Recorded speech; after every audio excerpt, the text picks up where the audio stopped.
कल हम पढ़ रहे थे शून्यक तथा उसके बीच में संबंध, यही पढ़ रहे थे ना। तो आज उसी को आगे पढ़ते हैं। चलो देखो, चलो यहाँ देखो, द्विघात बहुपद का बेसिक स्ट्रक्चर क्या बताए थे?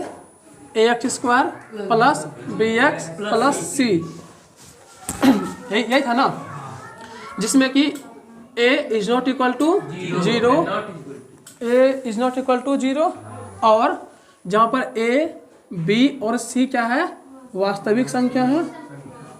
ठीक है, यहाँ तक समझ में आ गया था बात। और क्या था कि यहाँ पर इसका अगर द्विघात बहुपद है तो शून्य क्या को निकलेगा? 2 गो। उसी में से एक शून्य का नाम अल्फा, दूसरा क्या हो जाएगा? बीटा। और यहाँ से शून्य का रिलेशन ये था कि अल्फा और बीटा को अगर जोड़ेंगे ना, क्या निकलेगा? -b/a। और अल्फा और बीटा को गुना करेंगे क्या निकलेगा? c/a। ये इसका संबंध था ना। देखो अब एक क्वेश्चन लेते हैं और उसको समझाते हैं कि कैसे बनता है ये। देखो पहला क्वेश्चन हम लेते हैं यहाँ। चलो पहला क्वेश्चन देखो। पहला क्वेश्चन है 2x² - 8x, 2x² - 8x plus 6, पहला क्वेश्चन। और दूसरा क्वेश्चन ले रहे हैं हम, और दूसरा क्वेश्चन इसके बाद बताते हैं, फिलहाल इसको समझते हैं। चलो यहाँ देखो, गुणनखंड करने सबको आता है? नहीं आता है, समझना ध्यान से। इस वाले टर्म को किससे गुना करेंगे? कितना आ जाएगा? देखो तो 12x² ही आएगा ना। अब 12 को ऐसा गुणनखंड करना है जो कि 8 पुर जाए। मतलब 12 का गुणनखंड करते हैं, 1 गुना 12 और क्या आएगा? 6 दूना 12, 3 चौके 12।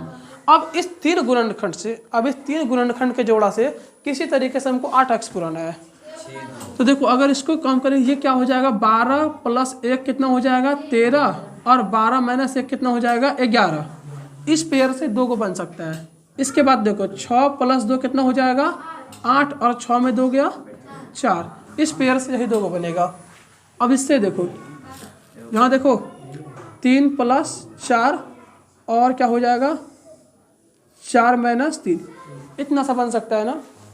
देखो हमको पुराना कितना है? 8। इस वाले पेयर से 8 पुर रहा है, तो इसको ऐसे करेंगे 2x² और -6x और -2x और प्लस 6। देखो ये भी माइनस और ये भी माइनस, माइनस क्या होगा? प्लस। दोनों क्या हो जाएगा? 6 2 8x। ठीक है, चला एक मिनट। देखो आगे, अब इस दोनों से कॉमन क्या निकलेगा? 2x। अब यहाँ से क्या बच जाएगा? 2x x बच जाएगा। इससे 2 निकल चुका है, मतलब बचा 3 और x निकल गया है ना। अब देखो उससे क्या कॉमन निकलेगा?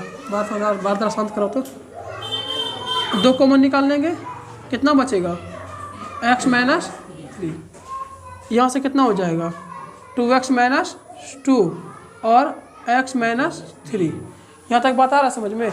अब इससे देखो ये दोनों क्या निकल गया? इसका गुणनखंड। कहने का मतलब ये है कि इस दोनों को गुना किए थे तो हमको ये मिला था। इस दोनों को गुना किए थे तो ये मिला था। बता रहा समझ में कि इस दोनों को गुना किए थे तो ये, यही पता करना है हमको। तो देखो अब यहाँ से तो गुणनखंड मिल गया। अब हमको निकालना है शून्यक। तो शून्यक निकालने के लिए क्या करेंगे? 2x - 2 बराबर क्या करेंगे? 0, और इसमें x - 3 बराबर क्या कर देंगे? तो यहाँ से कितना आ जाएगा? 2x बराबर 2 और x बराबर क्या हो जाएगा? 2/2। कट के कितना आ जाएगा? x का मान कितना आ गया? 1। और यहाँ पर से x का मान कितना आ जाएगा? यहाँ तक बात आया समझ में कि इसको गुणनखंड तरीके से शून्यक निकाल सकते हैं। अब देखो शून्यक का मतलब ये है कि अगर इस x का वैल्यू यहाँ पर जाके रखेंगे तो इस पूरे टर्म को क्या करेगा? 0। और अगर 3 को भी रखेंगे तो क्या हो जाएगा? यहाँ तक बात आ गया समझ में? अब देखो इसको चेक करना था ना कि ये हम जो बनाए सही है कि नहीं है। तो देखो अब जो है ना, यार देखो अब इसका सुनो, इसका पहला जो शून्य को उसको क्या बोलेंगे? अल्फा बराबर कितना? 1 और बीटा बराबर, यही है ना। अब देखो शून्यकों का योग मतलब अल्फा प्लस बीटा कितना होता है? -b/, यही होता है ना। तो इच्छा इसमें ही बताओ, इसमें b क्या है? 8 है कि -8 है? तो याद रखना 20 में -8 है, तो यहाँ पर ये तो फॉर्मूला का माइनस और ये क्वेश्चन का माइनस। यहाँ तक बात आया समझ में? और ए कितना है? 2। ए कितना है? यहाँ तक कोई दिक्कत समझने में? अब देखो अल्फा मेरा कितना निकला है?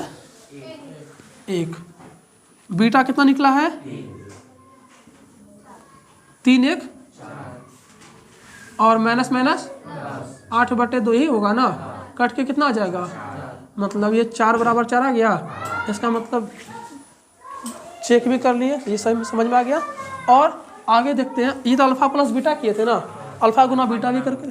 अल्फा और बीटा, अल्फा बीटा क्या होता है? C/। अल्फा का मान कितना निकला है?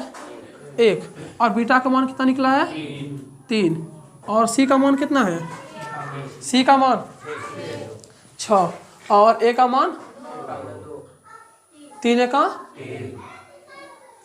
द्वितीय। ये भी मेरा जांच सही निकल गया। ये बात आया समझ में? तुम लोग को एक क्वेश्चन लिखना है, फिर गुणनखंड करना, फिर ऐसे निकाल के बनाना है। ठीक है, चलो इतना समझा रहे हो। इसके बाद हम दूसरा क्वेश्चन बता रहे हैं।